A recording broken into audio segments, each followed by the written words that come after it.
Fala galera, beleza? Como é que vocês estão? Muita saudade de cada um de vocês. E Samu pediu para a gente falar um pouquinho aí sobre adoração, não é? Confesso que é um pouco difícil falar sobre adoração em poucos minutos, mas eu vou tentar passar um pouquinho do que eu vivo, um pouquinho do que eu acredito para vocês.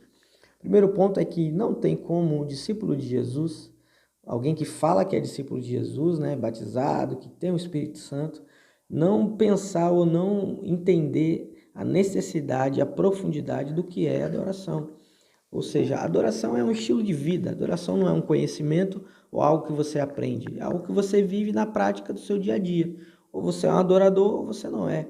E quando eu falo de adoração e ser um adorador, não é simplesmente música em si, não é simplesmente só o louvor. A gente adora ao Senhor através da música, através do louvor também, mas na nossa vida, tudo que a gente faz, a gente consegue adorar ao Senhor. Por quê? A adoração é um estilo de vida e é extremamente importante. Esse é o primeiro ponto, é o primeiro lado de que a adoração é a vida da pessoa. A pessoa ou ela vive em adoração ou ela não vive, não dá importância para isso, certo? Uma passagem bíblica que me ajuda muito a nortear esse entendimento é a tentação de Jesus. A palavra diz que Jesus foi levado pelo Espírito ao deserto e ali Satanás chega para tentá-lo, né? Então, assim, o último argumento que Jesus utiliza com Satanás, a resposta de Jesus a Satanás, né, foi: adorarás somente ao Senhor teu Deus. Por que Jesus respondeu isso? Porque Satanás falou para ele: ó, se você prostrar, se ajoelhar e me adorar, eu vou te dar tudo isso que você está vendo aí. Então vocês acham que se a adoração não fosse importante, Satanás ia perder tempo falando isso para Jesus? Não, Satanás não estava perdendo tempo. O último argumento que Satanás utiliza foi o da adoração, porque ele sabe da importância da adoração a Deus. Satanás sabe, porque ele, Lúcifer no céu, ele é a própria música. Satanás era a própria música no céu. E eu digo para vocês também o seguinte: Satanás ele é o maior interessado em que você não adore a Deus. Ele é o maior interessado, porque lá no céu ele era responsável pela adoração, certo? Então ele aqui, como Satanás na terra, ele quer a adoração para ele, a adoração que é de Deus para Deus.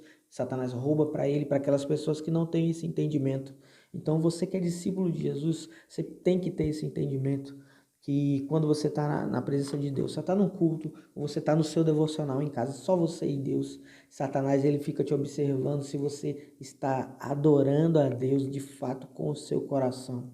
Ele fica atento e saber se o que você fala quando você ora, quando você fala com Deus, quando você está no momento, ou no culto, ou na conexão, ele sabe se você está mentindo ou se você está sendo sincero. Então, meus amigos, sejam sinceros diante de Deus e vivam uma vida de adoração, porque enquanto vocês não fazem isso, você está fazendo exatamente o que Satanás quer, que você não adore a Deus. Relacionado também à música, a louvor, a gente tem esse entendimento de que a música no céu era feita por Lúcifer. E hoje Satanás, ele procura roubar de você a sua adoração a Deus. Ele sabe o tamanho da importância que é a adoração.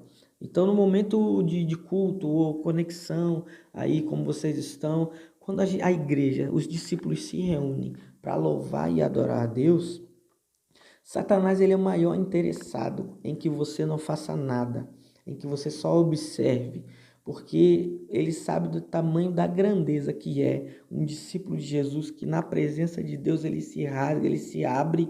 Satanás sabe disso. Quando o louvor liberta, o louvor ele te conecta com Deus e te leva a uma adoração de verdade. A Bíblia fala sobre em espírito e em verdade. Não tem como você adorar sem estar em espírito e sem estar em verdade. Não tem como. Esse é um outro versículo que me ajuda muito no entendimento sobre isso. Quando eu estou louvando, adorando a Deus com minha boca, com a minha expressão, eu preciso estar conectado com o Espírito de Deus e eu preciso também estar em verdade. Aquilo que sai da minha boca precisa ser verdade. De acordo com o que eu falo, eu vivo. Eu não tenho como ter uma vida de adoração ou adorar a Deus se o que eu estiver falando não for verdade no meu coração e na minha vida, né? Eu falo uma coisa e vivo outra. Não tem como. Isso é totalmente errado, eu nem falo sobre isso, porque para mim não dá para conceber um discípulo de Jesus que fala uma coisa e vive outra. Na verdade, por isso que algumas pessoas não conseguem viver uma vida de adoração.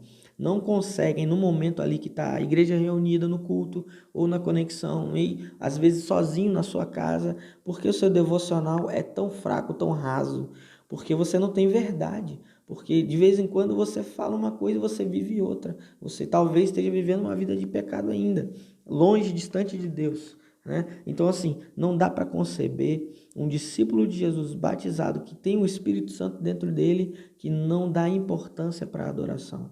Mas se você não viveu uma vida reta diante de Deus, diante da palavra de Deus, você não consegue viver uma vida de adoração.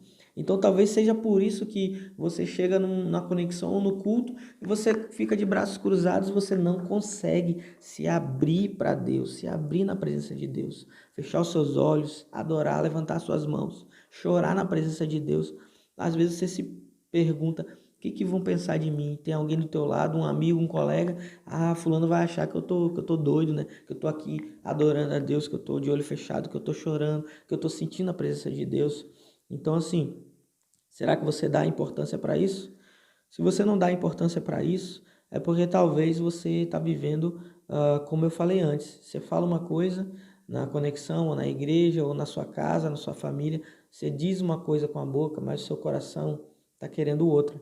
Então, você não consegue adorar talvez por causa disso, porque você ainda está em dúvida se você realmente quer Jesus. Ou talvez você ainda esteja em dúvida se você realmente quer ser um adorador, uma pessoa que Deus procura, porque Deus não procura adoração. A palavra diz que Deus procura os adoradores que adoram em espírito e verdade. Eu quero te perguntar uma coisa: você não quer ser procurado por Deus? Eu quero. Eu quero ser procurado por Deus todos os dias. Faço meu devocional, me abro, choro na presença de Deus, às vezes sozinho, às vezes com Jéssica, com Carol também. Então é uma coisa que a gente vive na prática, a gente se abre para Deus na adoração, porque a adoração é um estilo de vida, tá bom? 6 minutos e meio já, é difícil falar de adoração sem me empolgar, sem falar muito, mas eu espero que possa ter abençoado um pouquinho a vida de vocês, tá bom? Deus abençoe aí, um beijão.